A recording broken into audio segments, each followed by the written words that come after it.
తెలుగు రాష్ట్రాల్లో అతిపెద్ద lift manufacturer lifts ట్రై.com dealership కూడా ఇవ్వబడును.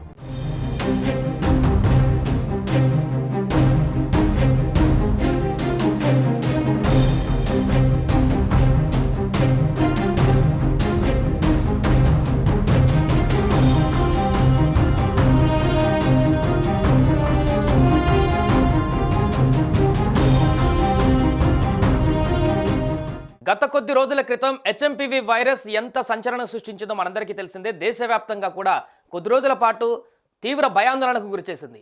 ఇది మరొక ముందే తాజాగా కొద్ది రోజుల క్రితం మహారాష్ట్రలో మరొక వైరస్ కలకలం రేపింది. గులియాన్ బారే సిండ్రోమ్ అనేటువంటి వ్యాధి అక్కడ సంచలనం సృష్టించింది. అయితే ఈ కేసులు తాజాగా తెలంగాణలో కూడా నమోదయ్యాయి. హైదరాబాద్లో గులియన్ బారే సిండ్రోమ్ కేసు తాజాగా నమోదైంది. ఓ మహిళకు జీబీఎస్ పాజిటివ్ అని వైద్యులు నిర్ధారించారు. ప్రస్తుతం ఆ మహిళా పేషెంట్ ఓ ప్రైవేట్ ఆసుపత్రిలో చికిత్స పొందుతోంది.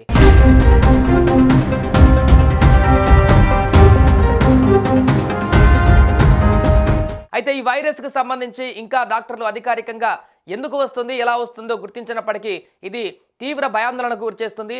దేశంలో గులియన్ బారే సిండ్రోమ్ కలకలం సృష్టిస్తుంది. దేశవ్యాప్తంగా కూడా జీబీఎస్ కేసులు పెరుగుతుండడం ఆందోళన కలిగిస్తుంది. తాజాగా తెలంగాణలో తొలి జీబీఎస్ కేసు నమోదైంది. హైదరాబాద్లో గులియన్ బారే సిండ్రోమ్ కేసును వైద్యులు తాజాగా గుర్తించారు. సిద్దిపేటకు చెందినటువంటి మహిళకు జీబీఎస్ లక్షణాలు ఉండడంతో హైదరాబాద్ కిమ్స్ ఆసుపత్రికి తరలించారు. ఇక అక్కడ వైద్యాన్ని కూడా అందిస్తున్నారు. పశ్చిమ బెంగాల్లో జీబీఎస్ కారణంగా గత 4 రోజుల్లోనే ఒక చిన్నారి సహా 3 మరణించారు.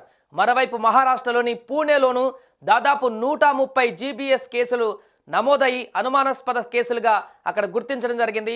దీంతో తీవ్ర భయాందోళనకు గురవుతున్నారు.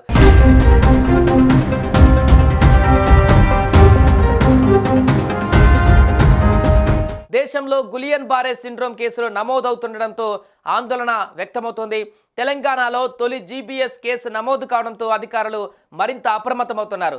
బ్యాక్టీరియా, వైరల్ ఇన్ఫెక్షన్ కారణంగా బలహీన రోగ నిరోధక శక్తి కలిగి ఉన్నటువంటి వ్యక్తులు ఈ జీబీఎస్ బారిన పడే అవకాశాలు ఎక్కువగా ఉంటాయని వైద్యులు కూడా చెబుతున్నారు. ఈ వైరల్ కారణంగా నరాలు బలహీనంగా మారేటువంటి అవకాశం ఉంటుంది.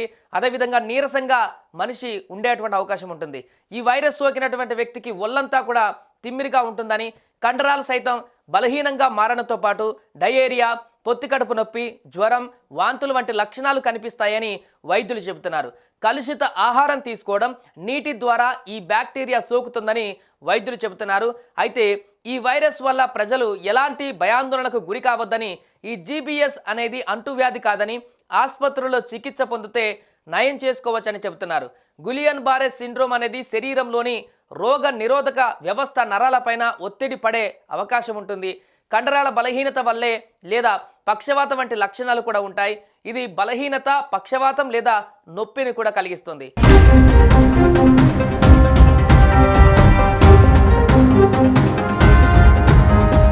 గులియన్ బారే సిండ్రోమ్ అనేది అంటువ్యాధి కాదు, పైగా ట్రీట్మెంట్ కూడా ఉంది. సో కాబట్టి మనం 1% కూడా ఆందోళన చెందవలసిన అవసరం లేదంటూ కూడా చెప్తున్నారు. ఇక వివరాల్లోకి వెళ్తే సిద్దిపేట మండలానికి చెందిన ఒక మహిళకు జీబీఎస్ ఉన్నట్లు హైదరాబాద్ డాక్టర్లు తెలిపారు.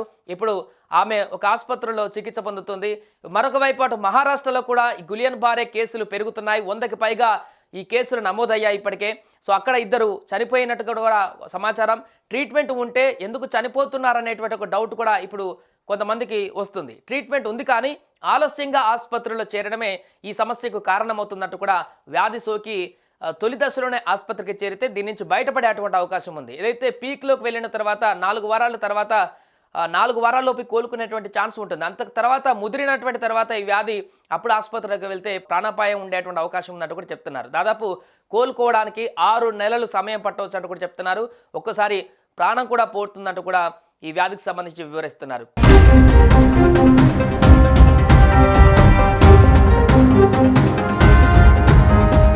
ఇది అంటువ్యాధి కాకపోయినా ఎందుకు మిగతా వాళ్లకు వస్తుంది అనేటువంటి డౌట్ కూడా ప్రస్తుతం మనందరికీ రావచ్చు. ఒక్కొక్కరికి కేసులు పెరుగుతున్నాయి కాబట్టి. అంటువ్యాధి కాదు కానీ ఇది బ్యాక్టీరియా లేదా వైరస్ వల్ల సోకుతుంది. కలుషిత ఆహారం, కలుషిత నీటి ద్వారా ఆ బ్యాక్టీరియా, వైరస్ లేదా సోకుతుందని కూడా చెప్తున్నారు. కొంతమందిలో బ్యాక్టీరియాని ఎదుర్కొనేటువంటి ఇమ్యూనిటీ పవర్, ఆ వ్యవస్థ పొరపాటుగా నరాలను దెబ్బతీస్తుంది. అలాగే జరిగితే దాన్నే జీబీఎస్ అంటారు. సాధారణంగా ఇమ్యూనిటీ తక్కువగా ఉండే వారికి ఇలా జరుగుతుందని కూడా డాక్టర్లు చెబుతున్నారు. సో జీబీఎస్ వచ్చిన వారికి నీళ్ళ విరోచనాలు, కడుపు నొప్పి, జ్వరం, వికారం, వాంతి అయ్యేలా కూడా ఉంటుంది. కాళ్ళల్లో తిమ్మిరి కూడా వస్తుంది. క్రమంగా అది పెరుగుతూ ఉంటుంది. సో మొండెం వరకు కూడా ఇది వ్యాపిస్తుంది. సో ఆ తర్వాత కండరాలన్నీ వీక్ అయిపోతాయి. ఒక్కోసారి పక్షవాతం కూడా వచ్చేటువంటి అవకాశం ఉంది. ఈ సిండ్రోమ్ వచ్చినటువంటి వారు సరిగా అస్సలకే నడవలేరు. ముఖ కవలికలు ఈజీగా ఉండవు. సో సరిగా మాట్లాడలేరు, నమలలేరు, మింగలేరు, బ్యాలెన్స్తో నిలబడడం కూడా కష్టమవుతుంది. సో చివరకు రొమ్ము దగ్గర కండరాలు నీరసించి ఊపిరి తీసుకోవడం కూడా కష్టమవుతుంది. తద్వారా ఈ వ్యాధి మరింతగా శరీరానికి పాకుతుంది. తిమ్మిరి ఉంటూ నీళ్ళ విరోచనలు అవుతున్న వారు వెంటనే డాక్టర్ని కలవడం మేలు. త్వరగా ట్రీట్మెంట్ ప్రారంభిస్తే త్వరగా కోలుకునేందుకు వీలవుతుంది.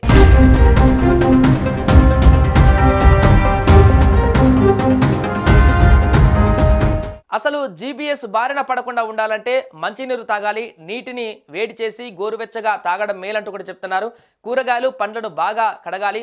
మాంసం, చికెన్ బాగా వండాలి. పూర్తిగా 75 డిగ్రీల వేడిలో ఈ యొక్క ఆహారాన్ని వండాలి. సరిగా వండని ఆహారం తినకూడదు. ముఖ్యంగా గుడ్లు, సముద్ర ఆహారం బాగా వండినదే తినాలి. చికెన్లో పరిశుభ్రత పాటించాలి. ఈ రకమైనటువంటి జాగ్రత్తలు తీసుకుంటే ఇమ్యూనిటీ పవర్ పెరుగుతుంది. తద్వారా ఈ యొక్క వ్యాధి బారి నుంచి రక్షించుకోవడానికి ఆస్కారం ఉంటుంది.